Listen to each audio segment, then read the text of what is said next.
Hi, folks. This is Louis Herfin, the original Peter Abernathy. Hell is empty and all the devils are here on the Shat on TV Westworld podcast with Roger, Gene, and Big D.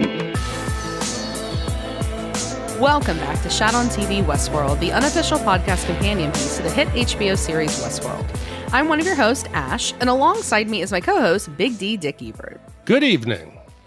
So this is our Telegraph episode where we take the time to listen to and respond to feedback from the top listener emails and voicemails for the week. So this week's episode was titled Zhuangzi.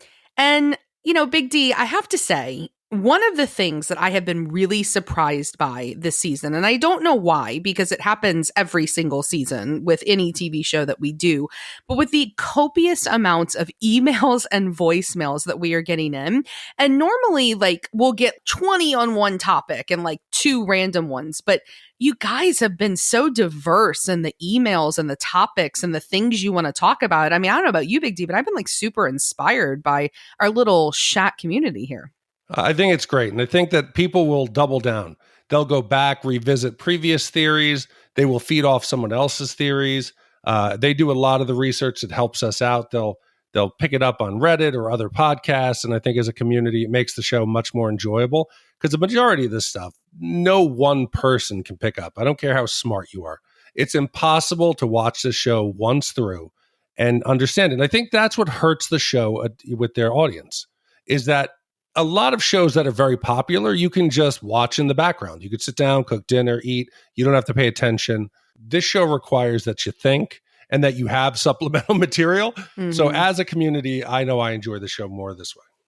I completely agree. And we've done our best to kind of group our emails and voicemails into a couple of different topics tonight. And remember, this Telegraph episode is completely driven by you guys. And if you want to participate, if you want to get on this, you can email us at host@shatpod.com and let us know what you're thinking about. And please remember, some of the emails that we're going to be reading tonight are truncated. We make them a little bit shorter than they are because we get these amazing dissertations, these studies on what's going on. And if you want to see these emails in their entirety or the ones that we have not been able to get to tonight, you can check out our website, shatpod.com, where you can go on and look at all the Shat on TV emails that have been sent and read what our community is wanting to talk about. And so we have a couple topics that our listener emails and voicemails are falling into this week. We've got a lot of stuff about Teddy, some things about the episode title and the showrunners, a couple of things about Caleb and Maeve. We're still talking about this dynamic duo and friendship group here. We've got Trelaurus and MIB, another great duo on the show, Christina and NYC, and then just season 4 in general. But we're going to kick everything off tonight by beginning by looking at Teddy and hearing what you guys have to say. And we're going to start with a voicemail from John about why Christina couldn't see Teddy. Hey, John here from Brooklyn. Really happy I found your podcast. It is my favorite mix of analysis and hard-nosed opinions and fun meta talk about the actual creation of the show all in one. For the 5th episode of season 4, I really loved the ideas and it spoke to me while not actually loving the episode itself as a part of Westworld, if that makes any sense. I loved the philosophical kind of concept of Teddy telling Dolores she is the one who trapped herself in this story in the same way that in a very, I don't know what religion or ethos you might attribute it to, but that we all trap ourselves in the stories we tell ourselves about who we are and the rhythms of our life. And therefore we are the only ones who can help ourselves step outside of it. Anyway, 2 topics I didn't hear you guys discuss yet are, 1, why couldn't Christine, Dolores, see Teddy that one time when she had that flashback of, oh, it was you that, saved me that night? Was that she had some sort of amnesia, or is there some aspect of Teddy where he moved through the world without being seen? Where he can tap into the same sort of blindness that is enforced upon the people, the humans in the New York park, that they couldn't see the tower, for example. It was just this white sky in all directions. And the second is, how many people are actually aware of Christine's power? Is there a way where, despite her monitoring of Christine, that Hale or Charloris is not actually aware of her powers? Is that even possible? Probably not, but I guess I'd just be curious to hear y'all dissect and maybe eviscerate, maybe contemplate that idea. Thanks, guys. Keep up the amazing work. Love your podcast, and can't wait for the next episode. So first of all, we would never eviscerate your theory. I mean, all theories are welcome at the table. We all have jumped on many theory trains before. And I don't think that this is crazy. I think it's a really interesting question that you're asking. The first thing I want to say is I agree with you that philosophically, there's some really interesting ideas happening here. And I love your idea and kind of talking about how we trap ourselves in loops. And really, I think we trap ourselves by the limitations we place on ourselves through things like generational trauma and things of that sort. And I think clearly that Dolores Chrissy amalgam here has got some trauma from Mama Charloris or from the other, iteration of herself. As far as your question about Teddy, I'm wondering, and maybe Big D, I'm crazy here, but I'm wondering if it's like the tower, that she has to be awakened in some way to be able to see the world as it really was. And just like she couldn't see the tower until she had come to like this understanding of herself, maybe she couldn't see him. And could this be a preview that she's going to start remembering other things about Teddy too? But thanks, Sean, so much for writing, and we're so glad that you found us too. We appreciate it. We appreciate the listen. So keeping going with our Teddy train, we've got our first email of the night, and this is going to come from Marty McFly, and Marty is going to be talking about Teddy's timeline. And Marty wrote in and said, "Hey guys, what an episode. There are a lot of reveals this week, but one thing that has been bothering me the past few weeks is that I don't know if Teddy is existing on the same timeline as Bernard and the Resistance. It could be weeks, months, or even years apart. This week, when you watch Teddy's scenes and Stubbs' scenes, you'll notice that the weather's completely opposite. And the show took care to show us gorgeous, sweeping shots of the city, but in Stubbs' timeline, the shots are sunny, blue skies, crisp, and saturated. Meanwhile, Teddy and Christina are shot in extreme fog that covers half the city in a much more subdued color palette.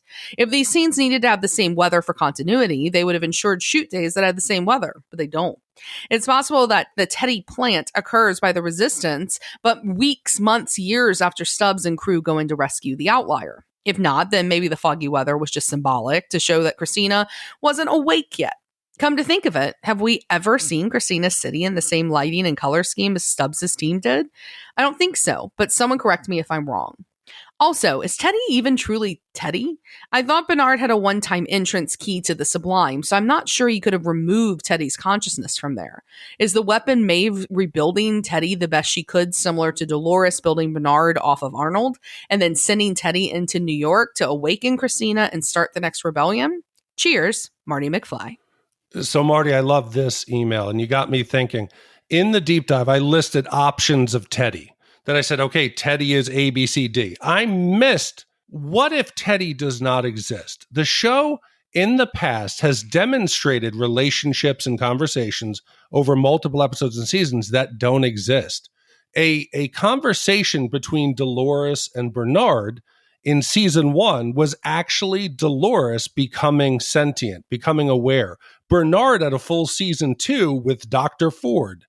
I'm wondering if the previous voicemail with John, where he said, why couldn't we see Teddy in the beginning?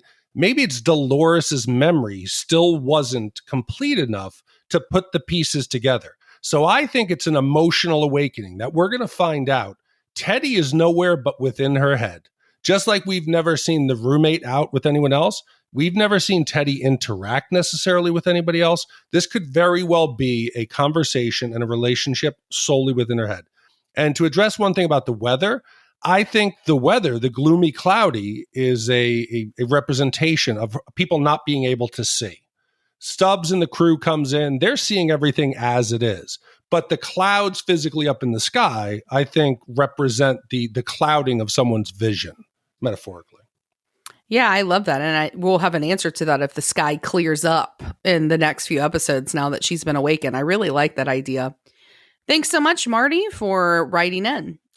Continuing on with Teddy, we've got an email from Craig B, who is talking about how did Teddy even get here? And Craig writes in and says, I just listened to the Instacast. Not sure what you all were expecting, but calling this episode Criminal Minds is a bit over the top. This show is not easily digestible to most. Remember, every few episodes, they have to tie a neat bow and everything to keep the average non-tinfoil viewer on board. Not everybody rewatches every episode and goes frame by frame for plot points. Haven't you learned to trust the showrunners by now? Nolan and Joy have our backs. Now, I'd like to address the role of Christina. What did Teddy mean? You did this to yourself? Well, here's a guess. Charloris is, of course, Dolores. She assigned this role of writing the human narratives to herself, in much the same way she knew she needed to create a Bernard in season 3. There had to be a yin to her yang. A failsafe to know if the system was really working. The check-in with an old friend is a continual systems check, and the security you asked about. If anyone is going to find a way to break into the system, it is Dolores herself. Another thing, why aren't we asking more about Teddy? Why just accept he's there? How? Is he a host, a person? He has all the answers at almost a Ford level of clarity. Could Bernard, with the help of Maeve, the weapon, have brought him back from the sublime and built him a new body, convincing him that he had the chance to save his true love from destroying the world? Knowing if anyone could cause Dolores to rethink what she was doing, it was him. What do you think? Craig B. So we joked about this in the deep dive that the security within New York City is terrible. We question, how could Charloris not track Dolores? Simply with video cameras, monitoring. Maybe it's because he doesn't exist. Maybe Teddy's not there. You physically can't see him. There's no security footage. So she's questioning Dolores to find out what she can't see in the real world. Yeah, I think that that's actually really interesting. But I want to address something here. So we've been getting some major hate on YouTube about our Instacast and about us not liking certain episodes of this series. And here's the deal. First and foremost, because Gene had to write it like 30 times on YouTube this past week, the Instacast is the only place where we share our opinions. And if you don't want to hear our opinions, we totally respect that. And don't listen to the Instacast, right? Because that's where you're going to get them. And as far as liking this season, Gene and I have been much more vocal, I feel like, than you, Big D, and our problems with certain episodes. But here's the deal. There are great cerebral shows that exist, and this used to be one of them. Another one is like a show like The OA that require you to think and guess and plan and all of those things. And they made a shift in season 3 away from that. And so, you know, if you look at the amount of viewers they lost viewers when they changed from that, because a lot of viewers didn't want a straightforward show. And there's nothing wrong. And I think we've been pretty clear about there's nothing wrong with a straightforward show. There's nothing wrong with a show like Criminal Minds. As I've said repeatedly, I love Criminal Minds. I think it's a great show, but Criminal Minds is not Westworld, right? And I think that we just forget what seasons 1 and 2 were like, and that there are people who dislike the show now because it's not like that anymore. And that's why when an episode like episode 4 comes around that is super like thinky, you know, and requires you to think, that's why we, you know, enjoyed it so much. So please know, again, deep dive, not the place for our opinions. Instacast completely only exists for us to express our opinions. Yes, and for people to question, you guys hate the show, don't podcast it. Guess what? No matter what you think, we put more into the show than you ever would. You watch it once a week, you listen to a couple podcasts. We dedicate probably about 7 or 8 hours a week more to dissecting the show, rewatching, actually putting our time and effort into it. And when we critique it, it's only because it's a labor of love. We love the show, we love the community. So don't think we're just dismissive with your emotions as a super fan. No, we're an active fan in the community. And as such, we're going to have differing opinions sometimes. Yeah, and that's what makes it so much fun. Well, thank you so much, though, for writing in, Craig. We really appreciate it. And to finish out our Teddy conversations, we have got an email here from Pete in Manchester talking about how Teddy came around. And I actually think this one's really interesting, Big D. And Pete wrote in and said, we've just seen host Man in Black start to question his reality with the provocative help of human Man in Black. So I think host Man in Black now realizes he needs original Dolores to overcome the tyrannical Hale. The solution? He finds a way to resurrect, or I guess 3D print, a new version of Teddy. This provides the proper awakening moment. MIB might even be in Teddy's body somehow. The overall arc here must be one of both A, redemption of a previously bad guy gal character, or B, an ultimate battle of a main character against themselves. Both options are still on the cards here. MIB still has a chance to turn against his dictator leader, Hale, either as host, human, or both. Hale as a version of Dolores may equally come up against another version of herself in Christina. And that comes from Pete in Manchester, UK. Well, I mean, if the Man in Black is questioning Charloris to her face and going and meeting with William to discuss it, you can imagine how long he's been thinking about it. So I could definitely see him becoming an ally for the humans, which would be another just quick turn. I mean, it's amazing what the show can do in turning the characters around. And I have to say, like, I would love to see a redemption arc for Man in Black, especially like a host Man in Black, because I don't think it would work for human Man in Black. He just did way too many things that were evil, probably to have it pay off. But I do think it would be pretty cool for him to have redemption as a host, very similar to the way that like Dolores had redemption last season. I think that would be great, and Dr. Ford would be very proud of the way that these hosts have kind of evolved. Agreed. So thanks so much, Pete. We're now going to turn from Teddy to the episode title and maybe talking a little bit about the showrunners. And the very first thing we're going to do here is we have a great email from Susan that is talking about our episode title. And Susan writes in and says, "Hey, Shat Crew, not my favorite episode, but after doing some research on the title, I have some thoughts. Zhuangzi is a Taoist manuscript written around 300 BCE. It's loaded with little stories and parables, one of the most famous being about a butterfly. Zhuang dreamed he was a butterfly, and when he woke up, he wondered how he would know that he wasn't actually a butterfly dreaming that he was a man. Lots of people have heard this one, even though they might not know where it's from. A lot of the book is concerned with questioning reality and discovering your true nature. Zhuang felt that the artificiality of cities would interfere with this and advocated for a simple life in the country that would allow leisure and spontaneity. Even 2,500 years ago, he was worried about people being stuck in a loop. And sliding a little farther down the rabbit hole, the first chapter of this book is translated as Wandering Beyond. The idea is that one must go beyond societal restriction and norms to see the world in a new way and make new connections beyond our preconceived ideas of how the world works and our place in it, maybe even to a valley beyond. I'm linking the page from the Internet Encyclopedia because it's a fascinating read. Thanks for the podcast. Stay well and take care. Susan from Central PA." I think it's funny how we're dealing with a show about artificial intelligence and the future and far-reaching ramifications of society. And this is something that we've been talking about since 300 BCE, that these themes have carried on. And I think this is the part of the show that I love. And it gets you thinking. And I really love this. Thank you very much for writing in, Susan. It puts a lot of the show into context, and especially the title of this episode.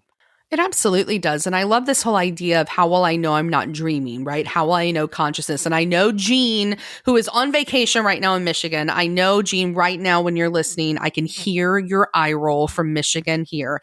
But it's like the simulation theory, right? Like, how do we know we're not in a simulation? Because this guy who's writing 2,500 years ago doesn't know that technology is going to advance like it has. So he couldn't predict what a simulation would look like. But living in a simulation, living in the matrix is like dreaming, right?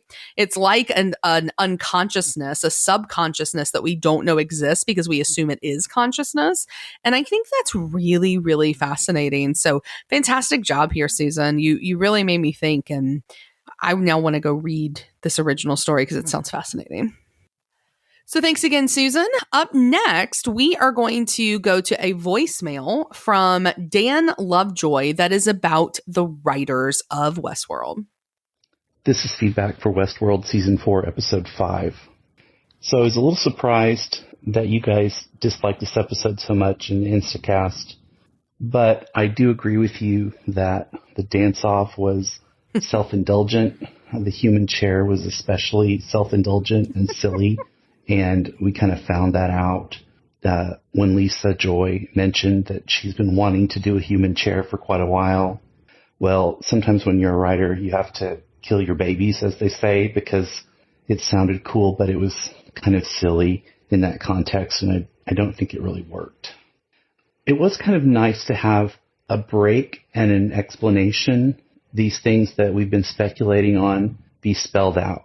I do agree with the yacht, and I was thinking as they were getting out of New York, like, how do you escape when every human being in the city is after you? And you just escape, no problem, no worry about the harbor patrol, about every single person that has a boat coming after you. That seemed kind of silly and lots of plot holes. But overall, I liked the episode a lot more than you guys did, and I appreciate your feedback, and I want to hear your take. So I want to address what he said there about Lisa Joy in the human chair. This was something that she had wanted to do in season 1 with the host chair. And it is concerning that you're forcing components into future seasons now just because you thought they would be like a cool looking idea. You know that scene was shaped around this basic concept instead of letting it flow organically and said, hey, you remember that idea we had in season 1? Why don't we try that here? And Vince Gilligan from Breaking Bad, they famously each season would intentionally write themselves into a corner where there was no out. They couldn't figure out what they were going to do. Then that would force them to go back and come up with original thoughts and take the story somewhere else. Picturing this writing room and them just pulling pieces from like a dream board on the wall of things that would look cool is a bit concerning to me. And I agree. I said, sometimes you got to kill your babies and just kind of and move on and start anew. Totally agree. Another great show that does that is Barry. They always write themselves into a corner and they're always better for it. Well, thanks so much, Dan. So we obviously did not have much or any really of Caleb and Maeve this week. We were, kind of leaving that story behind a bit. And we got this email in that was a bit of a late theory on last episode that we wanted to kind of go to continue to orient ourselves around what's happening with Caleb and Maeve and to consider what is a really interesting perspective from Brendan. And Brendan writes in and says, "Hi, folks. I hope I'm not exhausting my welcome, and I hope someone else has already proposed this. But I'm thinking that Caleb's ability to resist Hale's programming, at least at first, is because Maeve transmitted something to him when he was wounded at the lighthouse. There had been some discussion that Caleb referenced something happening at the lighthouse after Maeve saved his life, implying they had fornicated. But in that extreme moment, when it seemed Caleb was dying, Maeve used his limbic implants to physically transmit the sense of freedom to Caleb, or at least her vision of that feeling. In this case, her idyllic memories of her daughter. However, to say that this vision's sensibility or the fact that Caleb had a daughter and thus someone or something to fight for was the key to Caleb's resistance seems a little simplistic and frankly sentimental.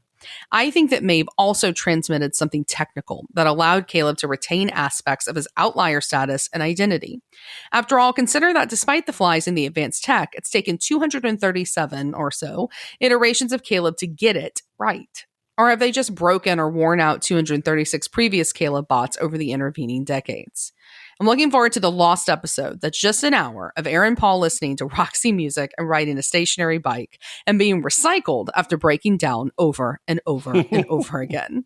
Again, thanks for everything you guys are doing. It's a very enjoyable group mind project. Best, Brendan."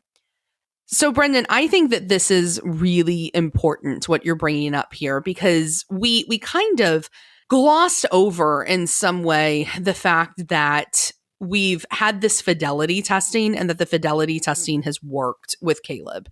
And more so than that, I've been racking my brain as to how this dude survived the gut wound that he had when he was shot like he was. Let me jump in here for a second. I went back and rewatched it. It was a chest wound. He then goes into that valley beyond. He then wakes up in some hospital far away. There is some missing time, and this was not a gut shot. He should be dead.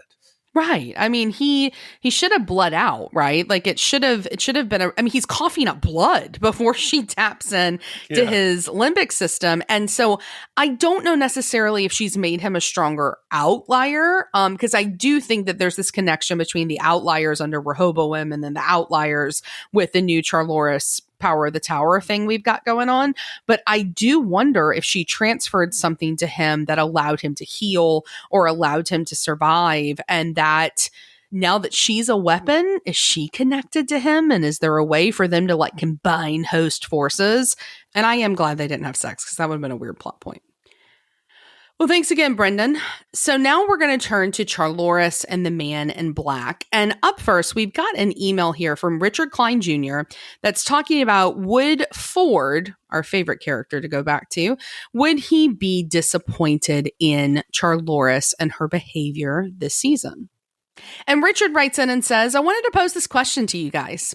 Would Ford be disappointed in the path Charloris chose to take, specifically in how she's taken Manhattan's human population and toyed with them in a similar fashion to how the hosts were treated in the park? And again, this comes from Richard Klein Jr. So if we remember back to Ford was not the nicest benefactor to the hosts. Yes, in the end, he's the one who ultimately led them on a path to freedom. But you remember him abusing some of them, cutting them open, telling the techs, hey, they're property, they're not real. And he wanted free will for them. So I think he would have thought that they'd be further. But disappointed is like the things that they're doing right now.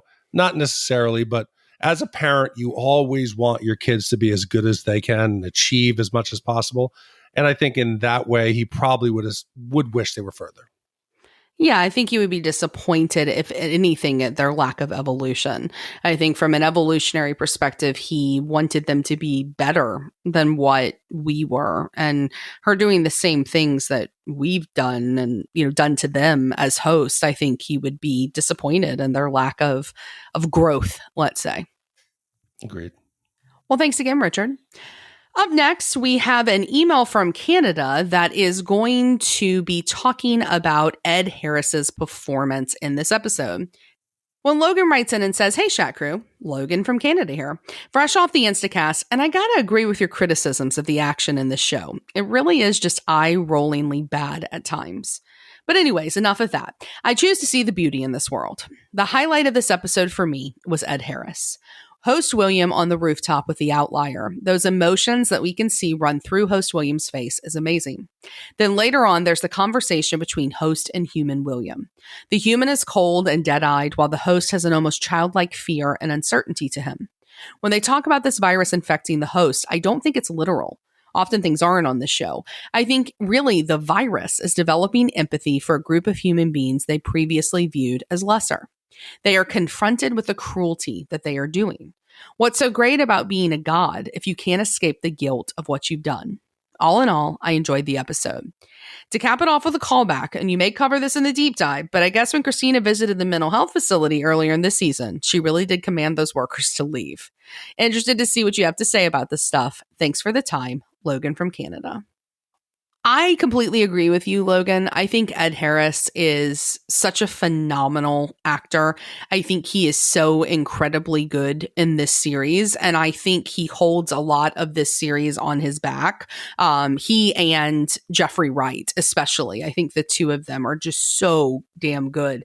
We on Shat the Movies, listen to our movie pod if you don't already, but in Shat the Movies, we're about to cover The Truman Show, and he's also in that and just equally as good. He's such a nuanced actor, and it requires so much nuance to play a character like this, especially as they're being infected, as you're saying, with what I think is pretty close to what the answer is going to be, which is something like empathy. I think on the deep dive, I referred to it as like being infected with like humanity, right? Like being affected by these big emotions that humans have, one of which is being able to feel for others. So I think you're really onto something, and it's going to be interesting to see in the next few weeks if we find out both what the virus is and if Charloris is able to come up with a cure for it. And I'm all on board with a Man in Black host William team up. If the two of them are having these therapy sessions, it would be ironic that the two of them together would be able to come up with a solution and get an answer to the question that's been plaguing them since William was born, about how much of my life is my own free will, how much was luck, how much is my choice, where my life has gone and what I'm destined to do. And it would be funny if it took a host version of himself to come to some big breakthrough. But I'm all on board for the more Ed Harris we can get, the better. Well, thanks again, Logan. Up next, we have a voicemail from Jesse. Hey guys, Jesse from Seattle here. Just finished listening to your deep dive, and right toward the end, you got to kind of where I'm thinking. You noted that Hale is not right. I mean, she's clearly messed up. She's got all of the baggage from being Dolores. She's got all of the stuff that happened last season. Last season, she really wasn't, terribly sane then either. And this season, we're seeing the skin picking and the diagnostics and other stuff telling us that she is not okay. She is not sane. And then earlier in the deep dive, you guys had a really interesting conversation about how, why these hosts are all having problems and committing suicide and, all the different issues and that kind of stuff coming up. And I wanted to point out that in the episode, during the dance number scene, when Hale stopped everything and sat down on the human chair, she's having a conversation with the man in black. And he says, I think what you want me to think, I'm based off your code. We all are. So if all of them, all of the new hosts, are all based off Hale's code, and her code is corrupt, if you will, and she's not mentally right, then wouldn't it stand to reason that the problem with the new hosts is that they're based off Hale? So what I want to address here is the possibility. We know in the animal world that a lack of genetic diversity causes all kinds of problems, whether it's psychological, physical ailments.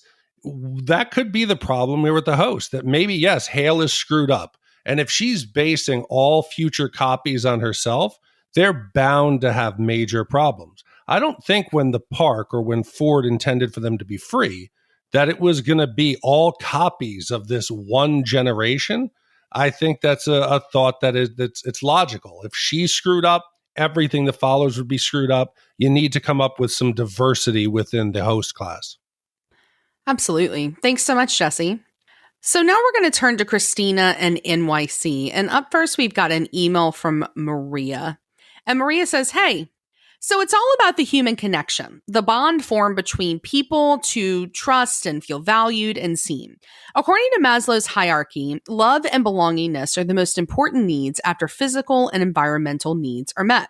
Without it, we humans don't develop properly. We can't make our way up this triangle to self-actualization and finally transcendence. For the host, self-actualization equals consciousness. At the direction of Olympiad Entertainment, Christina has put the humans in loops, and it takes away their ability to experience compassion, empathy, love, loss, tolerance, and understanding. All the things that define our human experience and make us feel valued by valuing others. Once a human has the capacity for the human experience, they become an outlier. And once a host interacts with them, they realize what they're missing. They have a choice to seek out and spread self-actualization as Akichita did, or go in a killing spree like Hope because they hate what they can't have. The outlier on the roof triggered the man in black self-actualization by showing him that she was experiencing compassion, and she simultaneously asked him for compassion. She wants to feel valued by valuing him. And this is why I love this episode, because this NYC is so flat and boring and nothing adds up. Of course it is. No one is experiencing any real emotions that lead to connection. It feels like bad writing because it is bad writing on the part of Christina. I really do love your podcast. Look at me, a self-actualized human valuing you. Look at you, self-actualized podcast host, creating a sense of belonging with your audience by showing compassion and empathy. Cheers, Maria. So I love this, Maria. I think it's really fascinating. And guys, we talked at the beginning about how we shortened some emails for the sake of time. Maria wrote a really beautiful email that my reading of it didn't do it full justice because there's a lot more there that she goes into. But I think that the self-actualization is the important piece here, that we've asked all along what makes someone human or human-like or conscious. And I like this idea that self-actualization is what equals consciousness, and you become self-actualized when you're able to empathize outside of yourself. It's fascinating. And that's maybe the issue, as our last voicemail talked about, with the code in Charloris, that she is broken because she can't do that. So while Dolores was able to become self-actualized and reach the end of the maze and truly achieve consciousness, maybe Hale hasn't yet. And that is a game changer. For me, the biggest moment in that entire scene was that the woman, she puts her head on Ed Harris's shoulder. And the man in black has a moment of almost human connection, where he feels that empathy. And I think that ties right in with what Maria is saying. It's a beautiful moment for a character that we've seen very little compassion, very little love, very little just sensitivity. For him to be in that moment, I think leads a lot of credibility to what Maria is saying. Well, up next, we have an email from Candy, and she says, anyone else say you did out loud before Teddy did? Also, I'm wondering if we will see Caleb in the same freezer the man in black is in. Candy. Yes, I said you did, because the writing I think we can predict. And secondly, I totally think that Caleb is in a weird Tron suit circle thing where he's been frozen, because why else would his body be missing? Yes, Candy. I didn't say that because you did it, but when she's coming up with the narrative and she's like a rancher's daughter and her name is Dolores Abernathy. I'm like Dolores Abernathy. Yeah, it's I hope we get to see a whole bunch of them in their little cryo suits. It would be a great and when they're in the church in that final episode. We'll get that at the end of season 5. AKA Lost. Well, up next, we've got a series of voicemails. The first one comes from Bob. Hey guys, Bob here, long-time listener, first-time caller, I guess you would call this. Just wanted to say that I'm a quarter of the way through the episode, and that skyline is not entirely New York.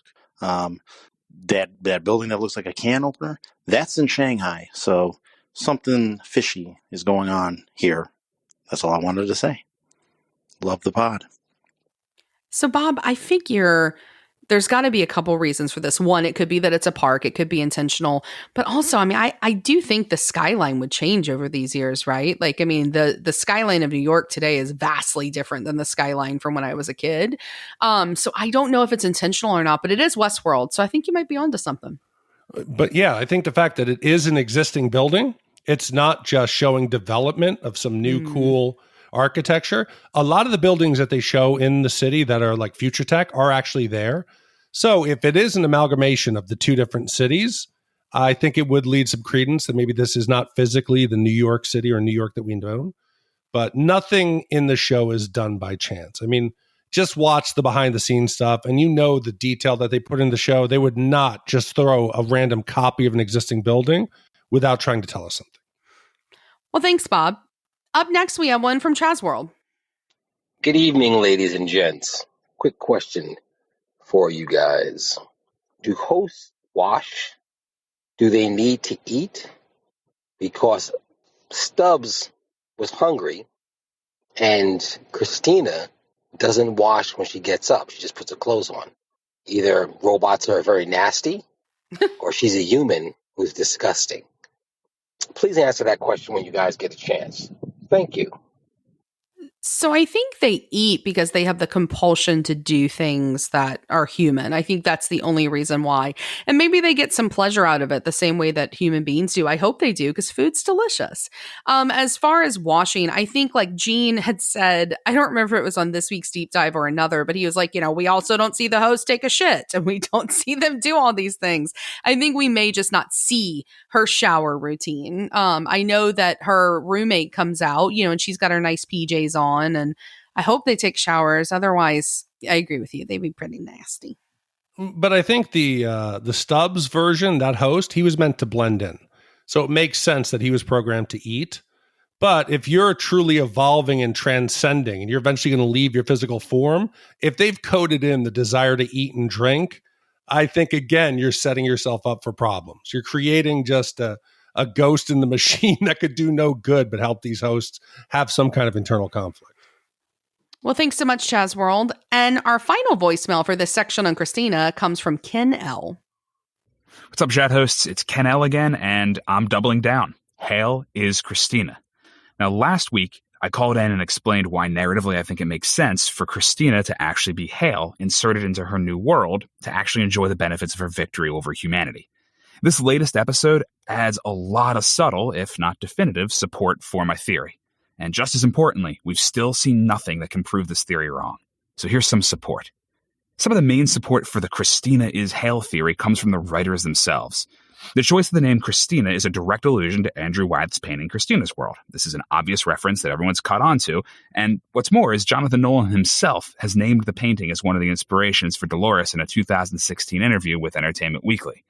The writers want us to do exactly what we've been doing for 4 weeks. You could even say they're conditioning us to refer to dystopian New York as Christina's World.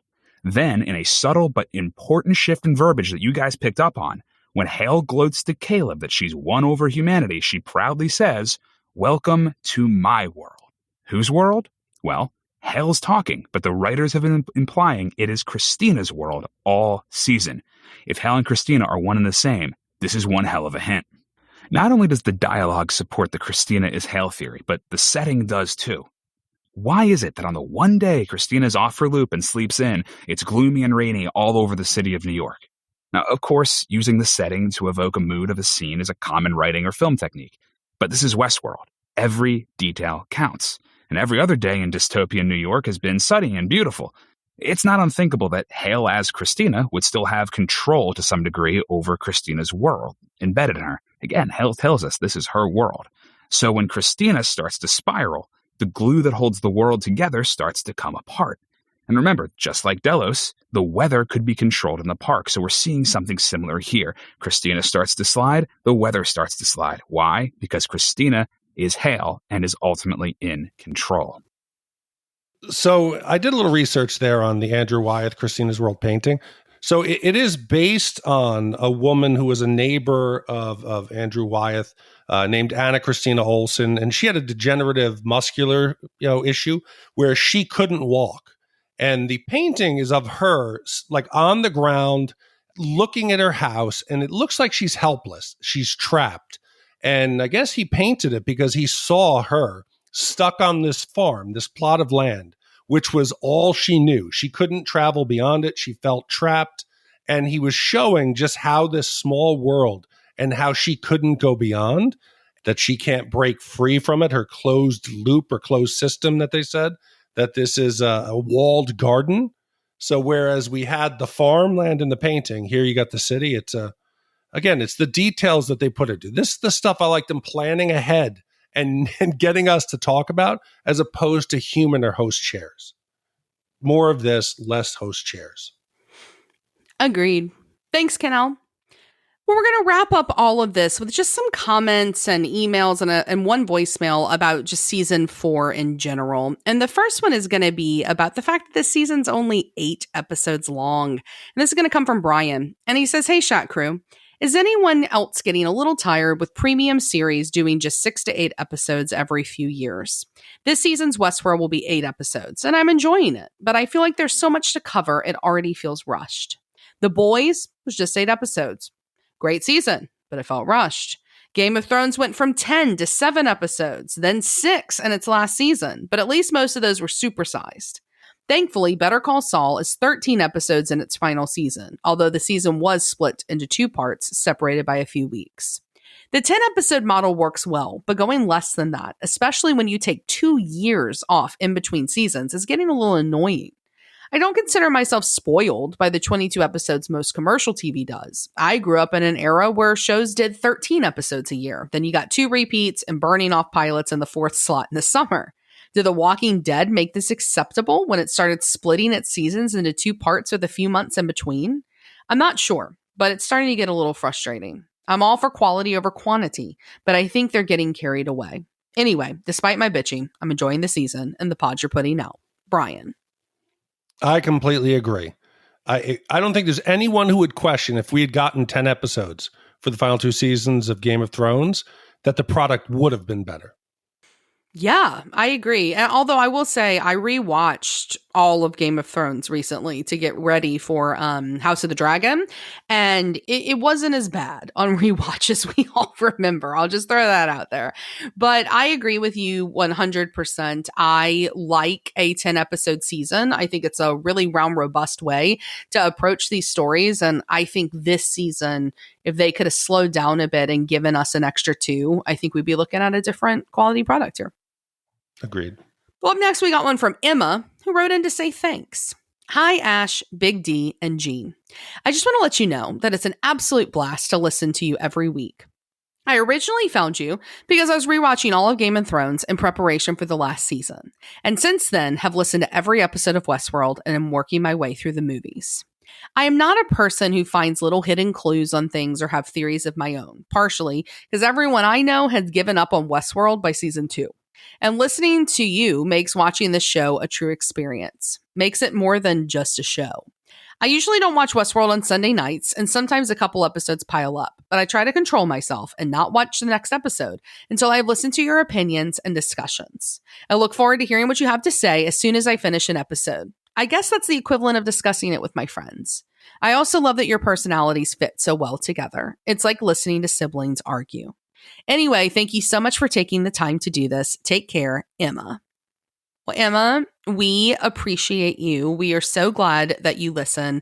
We're so glad that you found us. And I agree with you. That's actually how I found Shat on TV as well, is I wanted people to talk to about Game of Thrones that weren't people that just watched it like casually. I wanted to like really dig in and get excited about what was coming next. And so I found these guys during season 6 and couldn't stop listening. I actually started watching Westworld because I missed listening to Shat on TV, and I had never watched Westworld, and I started watching it so I could listen to more of their pods. So I think it's pretty cool that you do that, and we really appreciate you. So up next, we've got a really important question here to kind of round out this podcast. And John G is writing in to ask what you guys do like about Westworld. And he says, "Hey guys, I'm sorry you didn't like the episode. I listened to a dozen Westworld podcasts, and though I like the episode a lot, I've been surprised by the level of effusive praise from every single podcast but yours. I liked it, but people have been using many superlatives like this is maybe the greatest episode of Westworld ever, which seems a bit bizarre to me. I didn't find it boring. For all of us who've been scrutinizing the episodes the way we do, none of the new information we got was shocking or surprising. I'd really like to know what you guys do like about Westworld. What are the particular elements that draw you in? For example, in the first season, which I think you all enjoyed a lot, like, do you wish it was still at the park? Is there a particular theme you prefer over others? My surface level understanding is that Big D likes big reveals and mind-blowing sci-fi stuff. I think Gene likes a straightforward story where everything makes perfect sense, where action and story don't stretch the bounds of reason to say meet some thematic element, but those elements are intelligently added on top of theme. Ash, I can't figure out at all. Last week, she wondered why Hale didn't put Dolores in a better job and make her rich. This week, she said Hope was hot, so why would she want to leave her body? These don't seem like they're aligned with anything any season of Westworld has been about. Yet at some point, not this season or season 3 or much of season 2, she did like the show, right? So what was it she liked enough to want to do a show where she talks about it? This is an honest question, not me being a jerk. I honestly want to know. And I don't care if any of you don't like the show. People not liking something doesn't bother me. I'm just really curious about everyone who didn't like one season or another. This comes from John.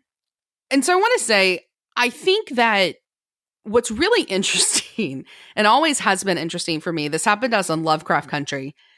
Gene hates this season like 50,000 times more than I hate this season so far. Like, there are episodes that he has just despised, and I've been like, whatever, it kind of sucked, right? But for some reason, people think I hate this show the most. And I don't hate Westworld. What made me want to do this? Well, first of all, I wanted to do a show with my friends who I adore. But the other thing is that season 1, and I thought season 2 of this series were some of the most interesting approaches to television and talking about technology that I had seen in a really, really long time. And so when I was asked to be a part of the pod, it was following season 2. We were going into season 3. We knew that they were going to totally change their approach because they brought it, out of the parks and into truly into a new world and a new world order. And when that change happened, a lot of us that enjoyed Westworld didn't enjoy it anymore. And I don't want to speak for Gene because he's not here. He's on vacation. But he and I have had many conversations off air where that's a big issue, I think, for both of us, is that I miss the parks significantly. I think that this show lost a lot of the inherent things that like made it Westworld when they left Westworld. And more so than that, the loss of Dr. Ford's character, I think, changed this show because there was no character to replace him. And he was so dynamic and he was so great. And so I think some of us, like myself, watched this show because we loved what it was and we want to see how it ends, but it isn't quite what we like. And my biggest issue with Westworld is that my biggest complaint, I don't like shows that I like this that used to be complex to figure out that become just very, very obvious. I think that just completely like jumps the shark from what the show originally was supposed to be. And someone accused us on YouTube of being too cool. We wanted to hate everything because we were just too cool. Well, guess what? Like I would fucking love to come on and talk about on an Instacast about how I think this is like the best episode since season 1. I don't think it was. I think the best episode of Westworld ever was Akichita's standalone episode. I think that was the best episode ever with Kiksuya, for the record. But I don't hate Westworld. I just miss what Westworld was, in the same way that I watched Dexter until the end and didn't like the final seasons, the same way I watched Game of Thrones and watched it diminish in quality. Shows over time just do that. So don't hate the show. I just think the show's gotten really, really, really obvious on its face. And that's okay. It's all right. It's still better. And we've said this. Oh, it drives me nuts when people don't hear the positive stuff we say and they only hear the negative. We've said this 1,000 times. Despite all of our criticism, this still is one of the best things that's on television. We don't hate watching it at all. So the difficult thing for me a lot of times is that I'm much more forgiving. Yeah. I always, nicer. I'm the loving parent who, even though my kid might draw like a picture that's terrible, I'm not going to tell her she's a great artist, but I'm like, hey, that's a cute picture. I'm going to want to see the good in it because I remember what the show was. And I still love it. And I would not dedicate these hours of my life to a show if I thought it was a pile of shit. You couldn't pay me money to do Obi-Wan. You could not pay me to dedicate the time to do that show or to do Boba Fett. Garbage. You could not pay me. The Boys, I probably would have. I love the show. But with this, I like the philosophical questions. I wasn't about the rape and the violence in season 1 and 2. It was about the awakening of an artificial intelligence. What does it mean to be human? What is free will? And I like the question of how will humans survive our technological advances? At some point, technology is either going to help us transcend as a society and as a people, or it's going to destroy us. I love those questions. As the show goes, my only gripe was they got hooked on the reveal. Like at the end of season 1, they're like, whoa, it's always been Dolores. Or at the end, it's like, whoa, Bernard, he fragmented his memory and, oh, the flood. We don't always need to have everything be a reveal. It doesn't need to be a twist. Not everything needs to be non-linear in format. The story should stand on its own. And I still love the show, but those first 2 seasons, man, I'm every week, I'm like, come on, baby, we can do it. Let's go back. Let's get there. We can do it. Come on, guys. Because the cast is there. The crew is there. HBO is there. The money's there. I don't ever want to feel like this was a waste of potential. So each week, I hit the little button on my computer and up comes the static in the HBO logo.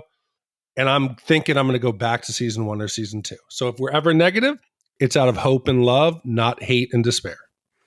And again, if you don't want to hear those opinions, just don't listen to the Instacast, because that really is the only place. Because some people don't care about our opinions. They just want to hear the analysis. And I completely respect that. I don't usually care about people's opinions either, because like I either like something or I don't, right? So like it's okay to not listen to that. We would love for you to still join us for the deep dive, join us for the Telegraph, where we talk about the analysis of things. And we'd love to have you along. But hopefully we answered your question, John G. If we didn't, feel free, please, because you write beautifully, to write in again, and we would be happy to address it further.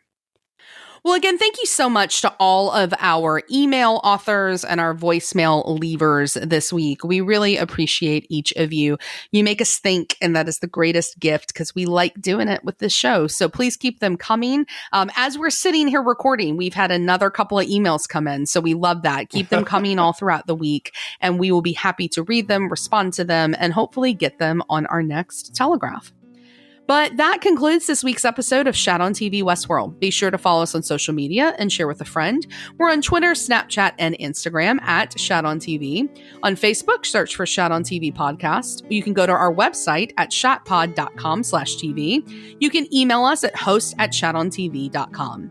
We are everywhere fine podcasts can be found, including iTunes, Google Play, Stitcher, Pandora, Spotify, and YouTube. Please be sure to subscribe, and if you stop by iTunes, please be sure to leave a 5-star review. That helps the podcast grow. On behalf of my co-hosts, Big D Dick Ebert and Gene Lyons, my name's Ash, and be sure to join us next week for our Instacast on Sunday for Episode 6, Season 4 of Westworld.